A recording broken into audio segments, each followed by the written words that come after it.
Hello दोस्तों, नमस्कार। मैं हूं सुमन और आप देख रहे हैं decent law classes. Dear viewers, आज की इस लेक्चर सीरीज में हम लोग बात करेंगे द्विविवाह को लेकर के। जैसा कि आपने थंबनेल में देखा होगा कि आखिर द्विविवाह को लेकर के हमारे संविधान में, हमारे कानून में, इंडियन कानून में क्या है प्रावधान, ये तमाम बातें इस लेक्चर सीरीज में हम लोग करेंगे। तो आइए शुरू करते हैं इस टॉपिक को। एक और बातें, अगर आप जुडिशियल सर्विसेज की प्रिपरेशन कर रहे हैं, या फिर अगर आप एडवोकेसी करना चाहते हैं, या फिर अगर आप साधारण व्यक्ति हैं, तब भी आपके लिए ये वीडियो काफी इंपॉर्टेंट होने वाला है। चूंकि ये टॉपिक ही कुछ इस प्रकार से है, तो ये सभी लोगों को इस टॉपिक के बारे में जानकारी होना बेहद जरूरी है। तो चलिए कहानी को शुरू करते हैं, बट एक बार ओवरव्यू दे दूं कि आखिर इस कहानी के माध्यम से आपको बताने की कोशिश क्या किया जा रहा है। तो डियर व्यूअर्स, याद रखिएगा, इस वीडियो में मैं आप लोगों को यह बताऊंगा कि आखिर द्विविवाह को लेकर के हमारे इंडिया में क्या है कानून। दूसरी बात कि अगर कोई व्यक्ति द्विविवाह करता है तो उस पत्नी को, दूसरी पत्नी को कितनी प्रावधान दी गई है, हमारे इंडियन कानून में क्या क्या प्रोविजंस दिया गया है। अगर दूसरी पत्नी से अगर कोई बच्चे का जन्म हो जाता है तो उस बच्चे को लेकर के क्या है प्रावधान, ये तमाम बातें आज पोस्टमार्टम करने वाला हूं। तो चलिए शुरू करते हैं कहानी को। याद रखिएगा, लास्ट तक बने रहिएगा, तभी इस कहानी से बहुत कुछ सीखने को मिलेगा और तमाम चीजें जो आपके मन में चल रहा होगा, जितने भी क्वेश्चंस होगा, मुझे पूरा विश्वास है कि इस वीडियो को देखने के बाद वो क्वेश्चंस ऑटोमेटिक क्लियर हो जाएगा। और अगर आपको लगता है कि तब भी क्वेश्चंस क्लियर नहीं हो पा रहा, तो कमेंट बॉक्स में जाकर कमेंट में लिख दीजिएगा और इस तरह से मैं आपकी हर एक क्वेश्चन का आंसर करने का प्रयास करूंगा। तो चलिए शुरू करते हैं। सबसे पहले ये जानते हैं कि क्या द्विविवाह करना अपने आप में अपराध होता है। डियर व्यूअर्स, द्विविवाह करना अपने आप में अपराध होता है। ऐसा हमारे जो हिंदू विवाह अधिनियम है या विशेष विवाह अधिनियम 1956 का है, उस दोनों ही अधिनियम में कहा गया है कि द्विविवाह करना अपने आप में अपराध होता है। याद रखिएगा, अगर कोई व्यक्ति जो शादी पहले से कर रखा है और वो वैलिड शादी कर रखा है, और फिर वो एक शादी होने के बाद उसकी पत्नी अभी जीवित है और वो पहली पत्नी को तलाक भी नहीं दिया है, और तब जाकर के वो दूसरी शादी कर लेता है, तो दूसरी शादी को अवैध कहा गया है, यानी कि वो दूसरी मैरिज वाइड कहा जाएगा। और यही द्विविवाह अगर कोई करता है तो वो अपराध के कैटेगरी में आएगा। लेकिन अभी आपके मन में एक सवाल चल रहा होगा कि सर, मैं तो गांव में देखता हूं, शहर में देखता हूं, कुछ लोग तो 2, 3, 4 शादी कर लेते हैं, तो क्या वो अपराध नहीं होता? बिल्कुल होता है, वो भी अपराध होता है। लेकिन आज मैं क्लियर कर दूं, एक ऐसा कॉन्सेप्ट है, एक ऐसा प्रावधान है, आप द्विविवाह भी कर सकते हैं और वो अपराध के कैटेगरी में नहीं आएगा। द्विविवाह कब? ध्यान से सुनिएगा, अगर किसी व्यक्ति का पहली शादी हो चुका है और पहली पत्नी मर चुकी है, डेथ हो गई है किसी कारणवश, या फिर वो पहली पत्नी को तलाक दे रखा है, तो ये दो कंडीशंस में आप चाहे तो दूसरी विवाह भी कर सकते हैं। कानून कहती है उस कंडीशन में दूसरी विवाह आपका पहला विवाह ही समझा जाएगा। ऐसा समझा जाएगा कि आपने एक ही विवाह किया है और वो आपकी प्रथम पत्नी है। याद रखिएगा, तो मैंने क्या कहा आपको, दो बातें याद रखिएगा कि अगर पहली पत्नी का देहांत हो गया है या फिर पहली पत्नी को आप तलाक दे दिए हैं, तब आप दूसरी विवाह भी कर सकते हैं और ये कानूनन अपराध नहीं होता है। तो आपको इस कॉन्सेप्ट से एक चीज चल गया होगा पता कि आप कब द्विविवाह कर सकते हैं और कब आप द्विविवाह करेंगे तो अपराध के कैटेगरी में जाएगा। अब सवाल यहां पर आती है कि सर, द्विविवाह मान लीजिए कि कोई व्यक्ति कर लिया और वो अपराध भी हो गया, लेकिन द्विविवाह करने के बाद जो दूसरी पत्नी आएगी, क्या उसको संपत्ति में, पति के संपत्ति में अधिकार दिया जाएगा? क्या उसको अधिकार दिया जाएगा? तो आंसर है नो। द्विविवाह, जो अगर कोई भी व्यक्ति द्विविवाह करता है तो दूसरी पत्नी को पति के संपत्ति में कोई भी अधिकार नहीं होता है। अब पति के पास दो प्रकार के संपत्ति हैं, एक तो पति खुद से अपना अर्जित किया है संपत्ति को, और दूसरा पति के पास उस पिता के संपत्ति है। यानी कि पति के पास दो प्रकार के संपत्ति होते हैं, एक होते हैं सेल्फ एक्वायर्ड प्रॉपर्टी और एक होता है एंसेस्ट्रल प्रॉपर्टी। तो पति के पास कोई भी संपत्ति हो, चाहे वो एंसेस्ट्रल हो चाहे वो सेल्फ एक्वायर्ड प्रॉपर्टी हो, दोनों में से किसी भी संपत्ति में उस दूसरी पत्नी का कोई अधिकार नहीं है। लेकिन याद रखिएगा, पहली पत्नी को सारा अधिकार है, लेकिन द्विविवाह करने के बाद जो दूसरी पत्नी आएगी उसको इस प्रॉपर्टी में कोई अधिकार नहीं है। फिर यहां पे कानून, हमारे इंडिया का जो कानून थोड़ा सा लिबरल है, यहां पर थोड़ा सा उदार है। किस लिए उदार है? क्योंकि दूसरी पत्नी को लेकर के थोड़ा सा प्रोविजंस दे रखा है। दूसरी पत्नी अपने पति से मेंटेनेंस का क्लेम कर सकती है। मतलब वो पति जो द्विविवाह किया है, अपने पत्नी को भरण पोषण देने के लिए वो कर्तव्यधीन है, यानी उसका ड्यूटी है कि अपनी दूसरी पत्नी को भरण पोषण किया जाए, मेंटेनेंस दिया जाए।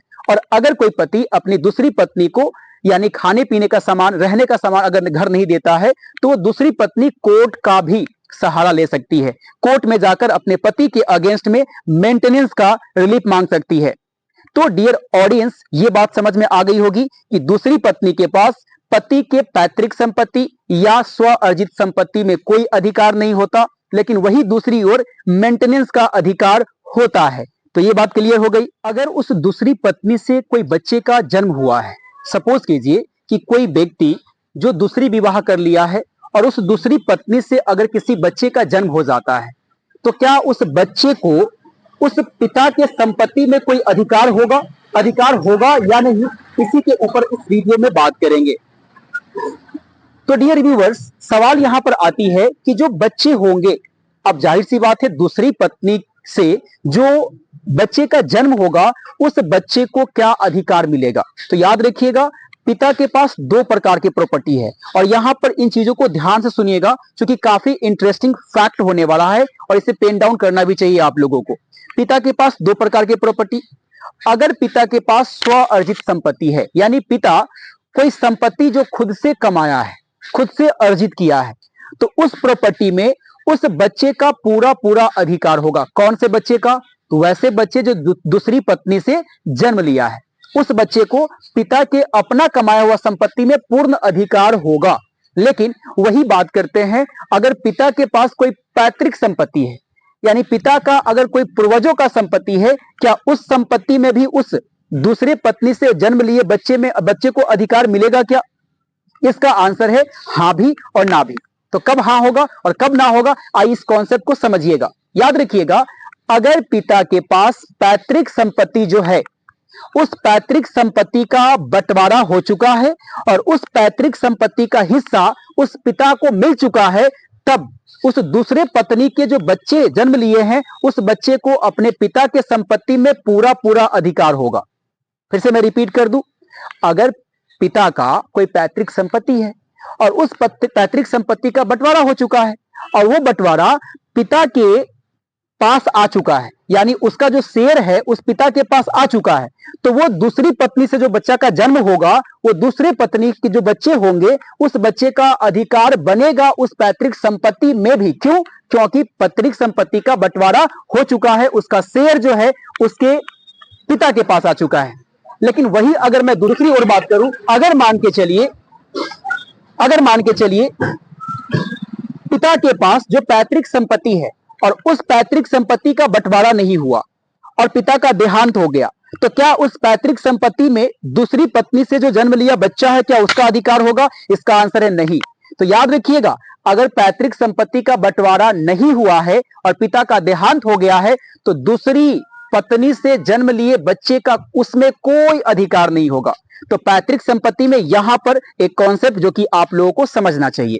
अब बात करते हैं, सपोज कीजिए कि वो पत्नी जो दूसरी पत्नी है, वो जब दूसरी शादी कोई व्यक्ति करता है, तो वो पहली पत्नी तो है ही और दूसरी पत्नी पहले से शादीशुदा थी और उसके पास पहले से कोई बच्चे भी थे। तो क्या उस बच्चे को जो दूसरी पत्नी के पहले से बच्चे थे, क्या वैसे बच्चे को पिता के संपत्ति में कोई अधिकार होगा? तो यहां पर एकदम ध्यान से सुनिएगा, यहां पर उसके पास कोई अधिकार नहीं होगा। तो इस जगह ध्यान रखिएगा, जितने भी लोग द्विविवाह करते हैं, खास करके जो लड़कियां द्विविवाह करते हैं, तो वहां पर एक बात याद रखिएगा, अगर आपके पास पहले से कोई बच्चे हैं, तो उस बच्चे को लेकर के हमारे इंडिया में ऐसा कोई भी प्रावधान नहीं दिया गया है और कहा गया है कि वो बच्चे जिस पिता से जन्मे हैं, उस पिता के प्रॉपर्टी पर अधिकार रखता है। उस बच्चे का अधिकार उस पिता के पास जाएगा, ना कि आप जिससे शादी कर रहे हैं उस पति के पास।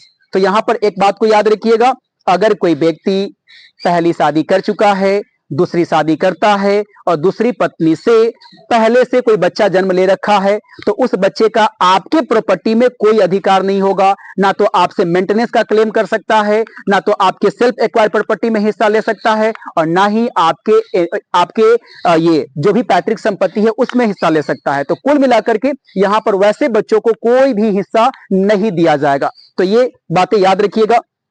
अब एक खास करके अगर आप चाह रहे होंगे कि दूसरी पत्नी के पास जो बच्चे अगर है तो उस बच्चे का क्या, इसके लिए कानून में कोई ऐसा कोई कानून क्या यहां पर उदार नहीं है क्या, यहां पर कानून क्या लिबरल नहीं है क्या? है।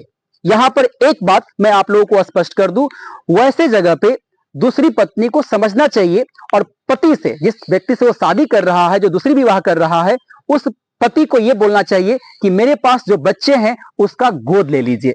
और अगर वो पति जो दुर्विवाह कर रहा है वो अपने पत्नी, जिस पत्नी से वो शादी कर रहा है, वो पहले से उसके पास बच्चा है, उस बच्चे को अगर वो गोद ले लेता है तो यहां पर उस बच्चे के पास वो पूरा अधिकार होगा जो पहले पत्नी से जन्मे हुए बच्चे का अधिकार होता है। तो गोद लेने के बाद वही अधिकार होता है जो एक पत्नी के से जन्मे बच्चे का होता है। तो कुल मिलाकर देखा जाए तो यहां पर हमने 2-3 कॉन्सेप्ट के ऊपर बात किया है। एक पहला कॉन्सेप्ट ये किया है कि आखिर द्विविवाह अपने आप में अपराध होता है कि नहीं। फिर मैंने बात किया, क्या दूसरी पत्नी के पास अधिकार होता है पति के संपत्ति में, चाहे वो पैतृक संपत्ति हो, चाहे वो सेल्फ एक्वायर प्रॉपर्टी हो। क्या दूसरी विवाह जो होता है और उससे कोई बच्चे का जन्म होता है, क्या उस बच्चों को लेकर के क्या कानून में कोई उपबंध किए गए हैं, तो है कि नहीं? तो इसके लिए भी कानून में उपबंध किए गए हैं, section 16 of Hindu marriage act 1955। तो अब यहां पर एक और सवाल आती है, क्या अगर उस पत्नी जो दूसरी शादी हो रही है, उस पत्नी के पास पहले से कोई बच्चे हैं तो उसको लेकर के क्या कहती हमारे कानून? ये सारी बातें हमने इस वीडियो के माध्यम से क्लियर करने का कोशिश किया है। और अगर अभी आपके मन में कोई सवाल हो, कोई सवालात हो, तो आप मुझे कमेंट बॉक्स में जरूर लिख सकते हैं और मैं उसका आंसर जल्द से जल्द कोशिश करूंगा जल्द से जल्द आंसर देने का। तो आज के लिए इतना ही, तब तक के लिए दीजिए इजाजत, फिर मिलते हैं इसी प्रकार के नेक्स्ट वीडियो में। Okay, bye bye, take care.